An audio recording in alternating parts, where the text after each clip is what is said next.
લેબો આપી છે અને જેમ કે અમારું બોરકા હાઈસ્કૂલ છે, બોરકા ગામ, ત્યાં આગળ અને આંડો થાય છે, ત્યાં આગળ 2 વોકેશનલના ટ્રેનર આવ્યા, એટલે 2 બહેનો આવ્યા છે, એ શીખવાડે છે વોકેશનલ, જેમને ભણવું છે કોમ્પ્યુટરનું. અત્યારે તમારા સ્કૂલમાં પણ ફાઉન્ડેશન ચાલે છે, પણ કઈ સ્કૂલમાં પણ ફાઉન્ડેશન ચાલે છે અને વોકેશનલ ટ્રેનર પણ આવ્યા છે. એ ટ્રેનર આપણને શીખવાડે ધોરણ 9 અને 10માં, ધોરણ 9 અને 10 તમારા સ્કૂલમાં પણ કદાચ આવી શકે, એટલે સરકાર મોકલશે ત્યારે આવશે. તો એ લોકો શીખવાડે. એ વોકેશનલ ટ્રેનિંગ તમે લો 1 થી 2 વર્ષની, એના પછી તમારો કરિયરમાં આઈટી સેક્ટરનું આવે તો તમે આઈટીનો કોઈ કોર્સ કરો, જેમ કે કોમ્પ્યુટરના બેઝિક કોર્સ છે, કોપા છે, તમે સાંભળ્યું છે ટેલી છે, ટેલી જીએસટી, એ બધું તો નાના કોર્સ, પણ ડીએસટી છે એ કોલેજ પછી આવે.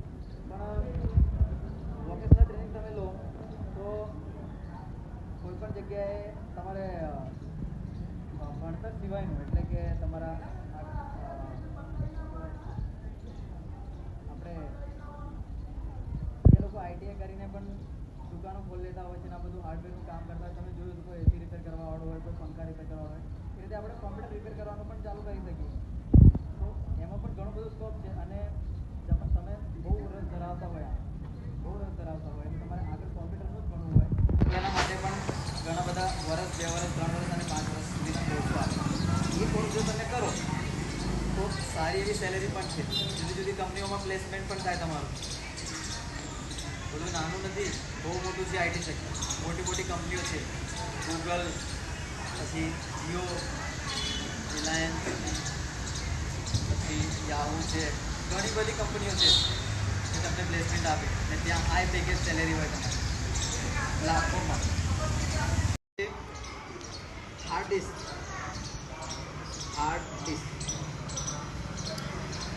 હવે તમે કોઈ પણ માહિતી, જેમ કે કોઈ ફાઇલ ટાઈપ કરી, હવે તમે એને સેવ કરો તો એ સેવ કઈ થાય? હાર્ડ ડિસ્કમાં. હાર્ડ ડિસ્કની અંદર આપણે વિડીયો જોઈશું કે અંદર કેવું હોય છે, એક મેગ્નેટિક ડિસ્ક હોય છે, ડીવીડી જેવી, એ ફરતી હોય અને બધું અંદર સેવ થતું હોય. અને દરેક હાર્ડ ડિસ્ક પર ડિટેલ આપેલી હોય અને એની સ્ટોરેજ આપેલી હોય.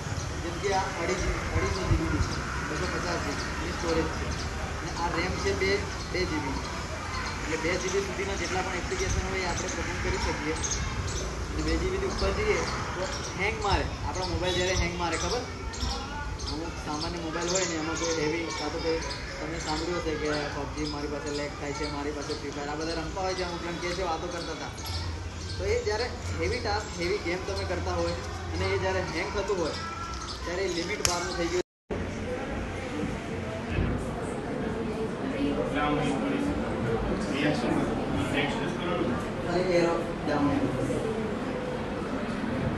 જો આપણે સીપીયુ કેબિનેટના ભાગોની વાત કરી હતી તો અંદરથી આ રીતે દેખાય તો બધાને એવું લાગે કે આ ગુજરાત શું છે, કંઈ ખબર ના પડે એવું છે. તો પહેલું આવે મધરબોર્ડ. બરાબર, મધરબોર્ડમાં ઘણી બધી જુદી જુદી સર્કિટો આપેલી છે. પછી આપણે જે પાવરની વાત કરીએ, સિક્કા સેલ કહીએ છીએ આપણે, અને અહીંયા આગળ ઘણા બધા જુદા જુદા કમ્પોનન્ટ્સ છે. પછી જે આપણે પ્રોસેસરની વાત કરી હતી અને આની ઉપર એક કુલિંગ ફેન આવે છે, એ આગળ આવશે. પછી એચડીડી એટલે હાર્ડ ડિસ્ક અને એક એસએસડી. એસએસડી અને હાર્ડ ડિસ્ક મેં તમને બતાવી હતી. એ અંદરથી આ રીતે હોય છે. એક ડિસ્ક હોય મેગ્નેટિક, એ ફરતી હોય અને આમાં બ્લેક કલરની ચિપ આવેલી. હાર્ડ ડ્રાઈવ્સ અને hard disk, solid state drive અને એસએસડીનો ઉપયોગ ડેટા સ્ટોરેજ માટે થાય છે. સ્નાઇપિંગ ડિસ્કનો ઉપયોગ કરે છે, એટલે જે પેલી ફરે છે ને ગોળ ગોળ, એ હાર્ડ ડિસ્કમાં સ્પિનિંગ ડિસ્ક જે ફરે છે અને સામાન્ય રીતે ધીમી પરંતુ સસ્તી હોય છે. એટલે હાર્ડ ડિસ્ક જે હોય છે એમની મોટી દેખાય, સસ્તી આવે. હાર્ડ ડિસ્ક આની અંદર જે ડિસ્ક ફરે છે આ સસ્તી હોય છે. જ્યારે એસએસડી ફ્લેશ મેમરીનો ઉપયોગ કરે છે, જે ઝડપી ગતિ અને સારી ટકાઉપણું પ્રદાન કરે છે. બંને ઓપરેટિંગ સિસ્ટમમાં સોફ્ટવેર અને ડેટા સ્ટોર કરવા માટે મહત્વનું છે. એ સોફ્ટવેર અને ડેટાનું સેવ કરે છે. આપણે જે કંઈ બી કામ કરીએ છીએ કોમ્પ્યુટરની અંદર, બધું અંદર સેવ રહે છે. બરાબર.